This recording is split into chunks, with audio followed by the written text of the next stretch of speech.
What's up, desktopers? Xavier Wills here for Desktop Bodybuilding. We've got a heap of stuff to talk today about in this bodybuilding news video, including Ronnie Coleman's reports on Andrew Jacked, Goodvito 5 weeks out, Yamamoto Pro Italy competitor list is out. Is James Hollingshead out of that show, even though he's on the list? Plus, James Hollingshead reveals his new coach. Martin Fitzwater, is he taking 2 years off bodybuilding? Tonio Burton grew during his 2022 prep. Another top 212 pro moving to open potentially. Keone Pearson's back at 12 weeks out. William Bonac at 12 weeks out, plus so much more. So let's get straight into this video. Also, I've put a poll up as well, so vote on that one. I can't even remember what I asked, to be honest with you guys, so but make sure you do check that out. But let's get into it. So Ronnie Coleman was on Giles Tiger Thomas's. Actually, no, I do want to play my intro, but I'll leave it. But Ronnie Coleman was on Giles Tiger Thomas's Instagram and basically talked about his thoughts on Andrew Jacked. So I'm going to go to that and show you guys, and hopefully this comes up as well because I've got it working through a different screen this time. I'm going to share my screen. Here we go. I think I'm on the right track with this one. So that's actually an update from Hugo Nigov, but I will change that for you guys and we'll get Ronnie Coleman's thoughts, and hopefully you guys can hear this on Andrew Jacked. Andrew Jacked, the guy who just won the Arnold UK. Yeah, he looks real good, but he just needs a little bit more thickness on his back, a little bit more on his legs. If he gets, his chest is real thick, and it kind of just throws everything off just a little bit. But he got a phenomenal physique. But all the thing he's missing is that back thickness, the most important thing. And he'll be able to win the Olympia. 70 mile per hour speed in his camera ahead. Win the Olympia, wow. So you think he'll beat Ronnie one day, maybe? I don't know. Rami ain't going. I don't know. By the time he gets all that, Rami might be retired. Yeah. But you think he's that good? Some years to get that. In 2 miles. So that's basically the video, guys. You can see there, Ronnie obviously making comments about Andrew Jacked and what he thinks about him and all that sort of stuff. And he thinks he can be Mr. Olympia. I want to get your guys' opinion. Do you think Andrew Jacked can be Mr. Olympia? What do you think of him this weekend at the UK Arnold Classic? There's a lot of, I suppose, controversy around that with, basically people saying that he wasn't as good or he was the same as Texas or maybe he was slightly better. Give me your opinion on all that in the comments below. Our next news story, we're discussing Hugo Nigov, and I want to go back to as well to the screen to make sure you guys can see all this. I'm sure you guys will let me know if you cannot see what's on the screen right now. Yes, you guys can actually see it. Cool. This guy here, Richard Gogenheis, sorry, I don't know how to pronounce your last name. How do we know what times you'll be doing these live streams? I'm going to make it more regular. Just got a bit of a family issue at the moment with my partner having some bulging discs. So it was going to be a regular time, but it's sort of a little bit whenever I can get him in. But it's going to be daily. So make sure you do subscribe and hit the notification bell button. That way you will know exactly when I do go live as well. And I'll put up these in a bit in advance too. So it'll be an hour and a half or so before I go live generally. I'll try to, or at least an hour. Before going live with these, so you guys can actually, be prepared for it, set the notification, and all that sort of stuff for when I do go live.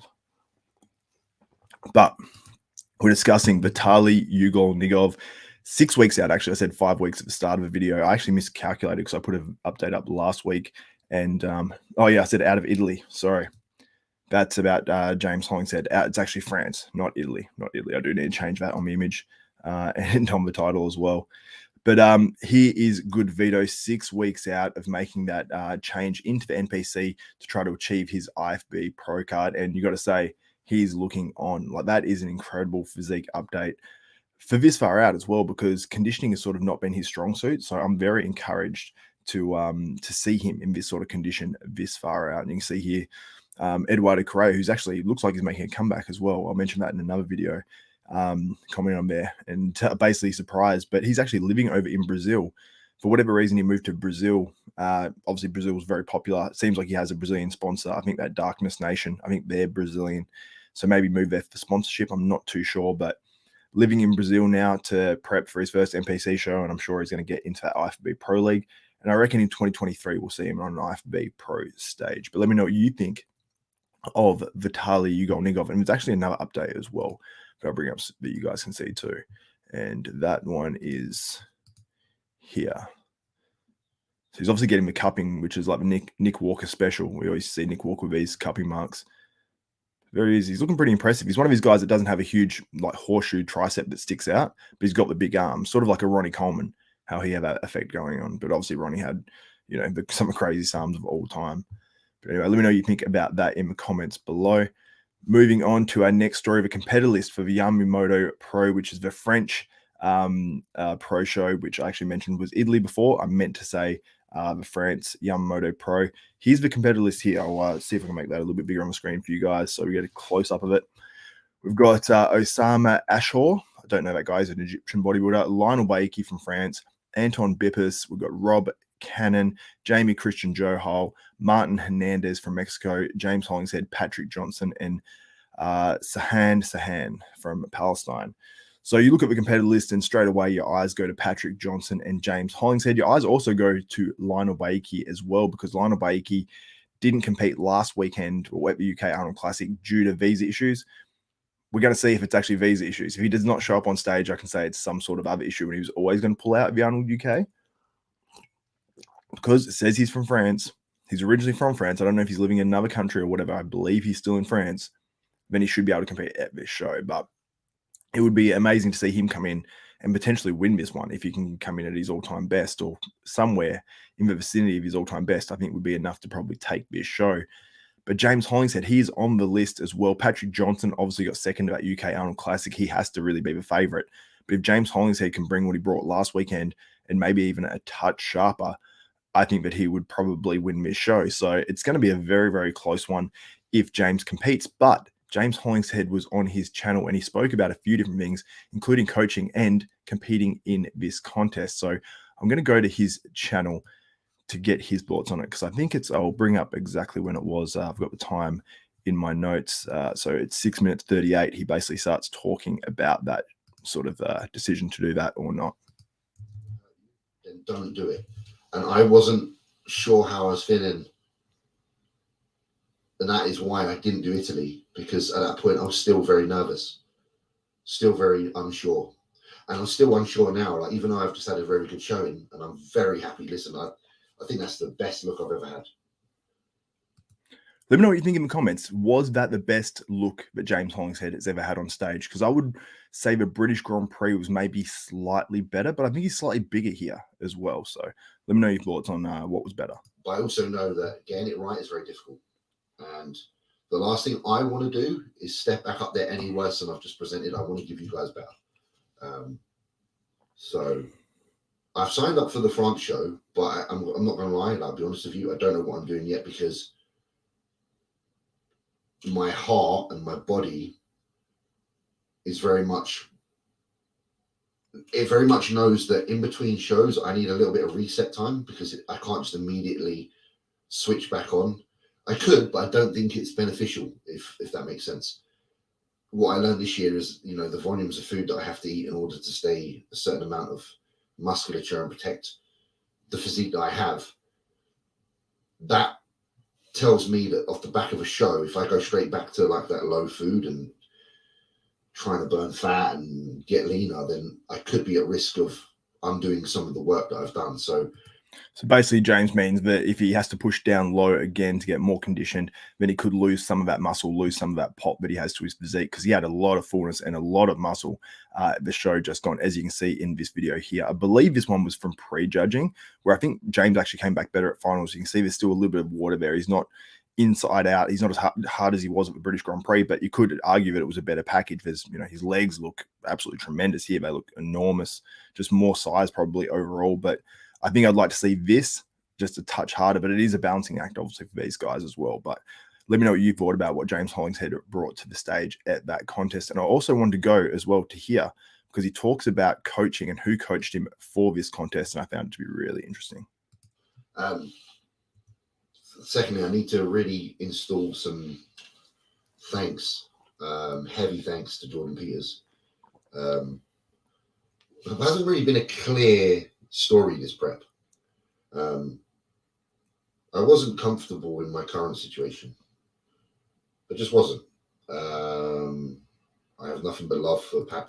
Let me know what you think if he means when he says a clear story, it hasn't been a clear story of his prep. Do you mean the story he's been putting out or a clear story for him? I'm not sure exactly what he means. Let me know what you think. For him and who he is. And hate that I haven't been able to be the friend I want to be, because I have nothing but absolute love for him. But in business, it becomes crunch time, and business is business, and I've had to not be as communicative as I would like to be as a friend. And they got to a point in my prep where I was like, So James, he's spoken a bit about it, but having, depression and whatnot. And he said it was in this video, he says, depression was deep in his veins, like during his prep. So the fact that James got on stage looking the way he did while going through, what sounds like severe depression, which, I really feel for James, because a lot of the stuff he says, I sort of resonate with certain things. So my heart definitely goes out to James and hope he's doing well and doing better. And by the sounds of it, and what he's talking about, he is, and I hope he stays on that track as well, because he's definitely one of the good guys of sport. It wasn't even a point in my prep. It was as prep began, I was like, I have to do things my way this year. As many of you know that I felt that way. And Jordan offered me a place to train when I needed to get away, because I reached a breaking point where I couldn't train where I was. And I love my gym. I love Kings and I love everything. And it's nothing to do. If you're wondering who Jordan is as well, he's talking about Jordan Peters, who actually did end up helping James this prep. But I don't know if it was in a full coaching role, if it was just sort of bouncing ideas off him and James doing it himself. But it sounds like it was sort of like maybe like a bit of a team effort between him and James during the prep. With the gyms, it's to do with the post that I posted on my other account, the anxiety and pretty much the depression that was very, very prevalent throughout my veins. I found it really difficult to be around people, even people I really care about and know a lot, because I was. So obviously you can hear there, as I mentioned before, I wasn't sure if that was going to come up in that video, but you can see obviously James is going through a real tough time. So I hope that James is doing a lot better now. I hope he does compete this weekend, but if he's not to compete this weekend and he does one of these future shows, like I don't know if he would actually fly over to do the Legion, which is a week later, or if what shows are straight after that. We actually reviewed it on the last podcast. So if you want to check out which shows are coming up, I believe is in the last one, or the one before, I actually spoke about that. But let's move on to our next story. This is about our guy, Martin Fitzwater, who's on the Bodybuilding University podcast, who I will say now he's taking a little bit of a break from the Bodybuilding University podcast.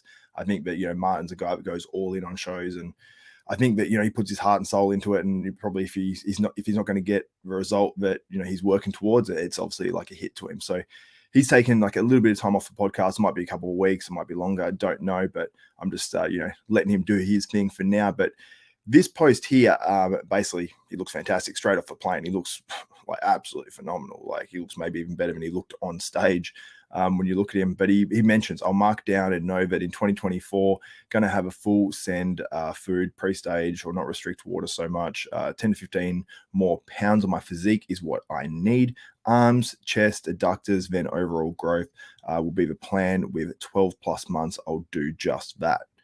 It says conditioning is good for the muscle I have, and talks a little bit more about it. So Martin is basically not competing again until 2024. We're in 2022 now, so the earliest we'll probably see him would be like an Arnold Classic Columbus in 2024 if he does stick to that plan. But we know Martin does grow very quickly. He made incredible gains from late last year to when he competed this year. That was under 12 months. And he made gains and just brought way better conditioning, and he had more maturity to his muscle as well. So the fact that Martin improved that much in, 10 months or something, I think that maybe it comes around to this time next year and Martin's going, hey, I want to get back on stage. Look how much muscle I've actually gained. So I don't think he needs 10 to 15 more pounds. I mean, he needs maybe 10 to 15 more pounds to win the Olympia. But on his physique, I think 5 to 10 pounds would look incredible. But let me know what you think in the comments below about that. And what do you think about the technique of Martin taking off 2022, 2023, and going to 2024? Now, one guy who I was hoping he'd actually be competing against if Martin was actually going to go and do the Legion is Tonio Burton. And you can see the gains he's made from the Chicago Pro this year on the left to basically the Legion, which he's competing in 1.5 weeks' time. He definitely grows during his prep. Now, it's a little bit more zoomed in on the right photo, but you can see he's got more thickness to those legs and just looks in the same condition, if not maybe even a little bit better. Antonio came in pretty good at this, shows earlier this year. I think he's just so close to just breaking through and winning one of those shows.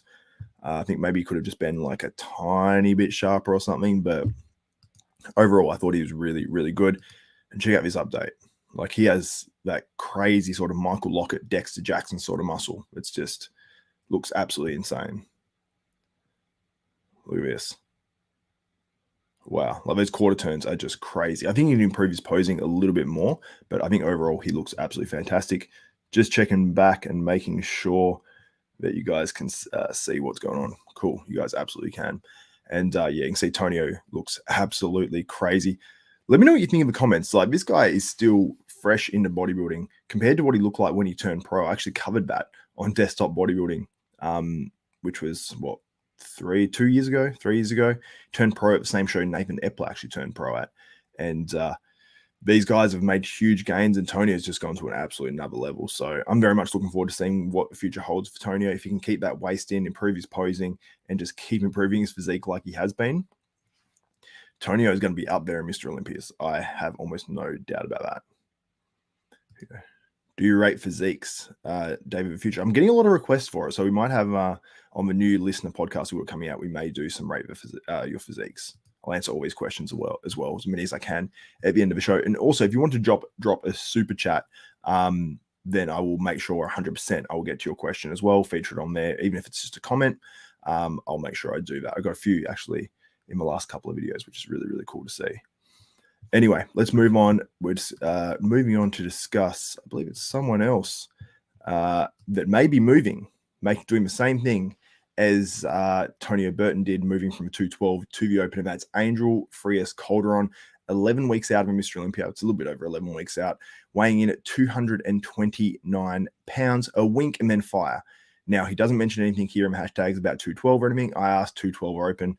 No response as yet, but he's actually qualified for the 212 and the open. Now, let me know in the comments, do you think this guy should do 212 or open? I'll go back to that page so I can see your comments as well, because, I mean, he's got a lot of thickness, but I would not be moving out of a 212 if he wants a chance to do really well, because the open is stacked this year, and the 212 is actually going to be the opposite of it, like with a few guys potentially coming out of it. So let me know, how would he match up in the open if he brings like a fuller physique? I don't know if he was even close to filling out the 212. I'm sure he's actually close, but how close, I don't know. I don't know if it's a stress for him to actually make it or not, but he's got a crazy physique. As long as his legs come in full enough, I think that's what's happened before. He's actually flattened his legs out a little bit.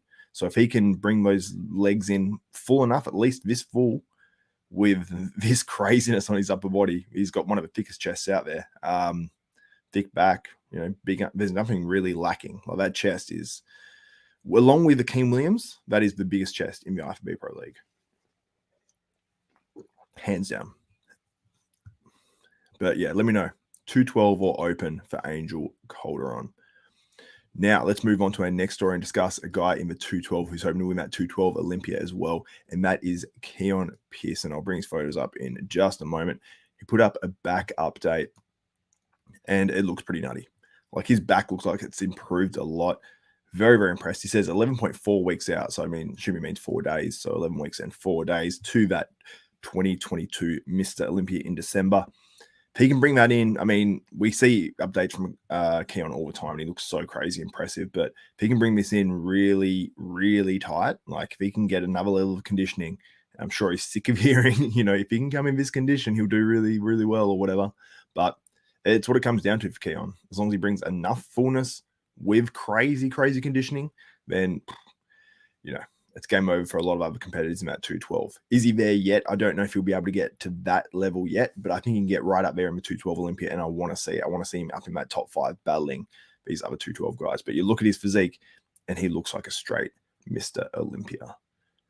Now, a guy in the open, but we've got an update from, this is 2 weeks ago. When I first saw it, I thought, oh, okay, he's not really getting too much harder, but you can see here, just around his abs, he's got this crazy sort of lines coming out like in detail. But he's put on a lot of muscle. Now, he doesn't look great in off-season shots like this as much, but once he cuts this down, hits the most muscular, hits the front double, hits some back double bicep shots, then he is going to be very scary. I am putting William Bonac most likely in my top 3 for my predictions for the 2022 Mr. Olympia, which doesn't sound like a big call considering he's finished 2nd before. But in this lineup with Hardy Chupin, Brandon Curry, Big Ramy, Andrew Jacked, Hunter Labrada, who was 4th last year, Nick Walker, who was 5th last year, Who else we got in there? We've got a ton of names. It's a big call to put a guy like William Bonac in that top 3, but I think he'll be up there. Probably like a Brandon Curry in there as well, and maybe a big Rami. And I think we're going to have a lot of guys knocking at the door of that top 3, and potentially a lot of guys even breaking through and getting into that top 3. Now, I want to actually bring something up as well, because we do have, I believe we have Leo Meyerhofer in the comments, and he's got his own podcast. So I want to give him a shout out. Here we go. There's Austrian Powers. He is on YouTube, and he actually did a video. Now, can you actually get in the comments, man, and tell me if you know a timestamp? I think it's 30-something minutes. I actually took a screenshot before, so I've got my phone sitting around approximately where Justin Compton basically talked about Andrew Jacked and where he thought he should have placed at that 2022 Arnold Classic UK. And I mean, it didn't come as a surprise, because Justin's very honest. He'll be straight up and very open about sort of everything, really. He's very, very open and honest about stuff. But I wanted to bring it up because here we go. Real Lee Priest. So Lee Priest has obviously listened. Oh, wait, here we go. 35 min, and it was around 35 minutes too. I remember exactly that. So I got 33 minutes I screenshot, or 32 or something. So I'll bring that up while we're talking about it and find that. So what's up, Lee? We'll definitely have to do another show again very, very soon. I love having Lee on the podcast. So we'll bring this up. Austrian Powers might have gone, I'm not sure. But he says James will win when he's talking about that other show. Lee says, I guessed. Literally like 2 minutes off, and he had no idea. That's awesome. Amazing. I had 32 minutes screenshot on my phone. I'm like, wow, he probably was still talking about it at that 35-minute mark. So that's crazy. But I'll find that and bring it up for you guys. I'll just stop sharing for 1 second, just so I can bring it up in the background. But it was really interesting. Basically, he says that Andrew Jack... Stop sharing for 1 second. Hold up. I brought up the video I was watching. But yeah, basically he said that Andrew Jack he thought should have been 4th place, and he sort of goes into it a little bit. So let's go into that. So we'll go Austrian Hours. And he actually does a podcast every week with Justin Compton. So we'll bring this up. Here we go. And he's actually, I'm looking at it, he's actually got my video pulled up. So that's funny. So you'll be seeing like some Inception stuff. So it'll be like my face on this as well. So I'm going to play this video. I'm just going to bring it up for you guys. And it's actually of my video. So we've got a bit of Inception going in here, because I was only listening to it before. So I didn't actually catch all the rest of it. So let's share it. Share the screen. See if I can do this right. Okay, so I'm going to share this screen here, and let's play it. But he's up against a stronger lineup and a much better Martin here as well, because Martin's obviously from the other lineup. But in my opinion, I would have called this James, and then I could have probably put Martin and the guy is like the teal trunks. What's his name? I don't know. Patrick Johnson. I would have put Andrew in 4th. So obviously a big statement, putting Andrew in 4th place. And it's a tough one, because you see certain shots, and I went through them, and there's a distinct few shots where I have other guys, winning. But some of Andrew's shots are so dominant. So it is a tough call. Yeah, Patrick Johnson. Patrick. I don't know why I was drawing a blank for a second. I had a brain fart. I would have put Andrew in 4th. Yeah, you look at that structure. I mean, yeah, he beats everyone on structure. He beats a lot of people in that front pose. Like, I just didn't see it, man. It's like, look at that hamstring. How are you going to sit here? So going a little bit about that, but pretty interesting podcast. You can find that. Just look it up. You can see the name of it just down here, Coma Talk. Look that one up and check it out. But I found that pretty interesting. So guys, let me know what you think about all the all the topics we discussed in today's videos. What do you think about Martin Fitzwater taking off until 2024, which is going to be a while. I'll also check out basically what that poll result was. I can't even remember what the poll I took was. I think it might have been about Martin. It might have been about someone else. You might just hear a bit of a video here for a second or not. But the poll says, okay, this weekend's Yamamoto Pro in Italy. I meant France. I will change that anyway. Who wins if James and Lionel compete? 65% of people said James Hollingshead, 28% of people said Patrick Johnson, 2% said Jamie Christian, and 5% said Lionel Baiki. So interesting results. Had 132 votes. Appreciate you guys getting in there as well. And the numbers are just changing very slightly before my eyes, but they're pretty much on point. Anyway, guys, thank you so much for tuning in to another Desktop Bodybuilding live news. We're going to have these more and more regularly. It might even be literally 2 a day at some point, or at least 2 videos a day. So anyway, thank you so much for Lee Priest getting in the comments, also Austrian Powers and everyone else that contributed, commented, liked, and all that sort of stuff on this video. So thank you so much from me. If you do like this content, make sure you give this video a thumbs up, smash the like button, also subscribe and hit the notification bell button. That way you'll be notified of every video that goes up for myself, Xavier Wills at Desktop Bodybuilding. So for Xavier Wills and Desktop Bodybuilding, we are out.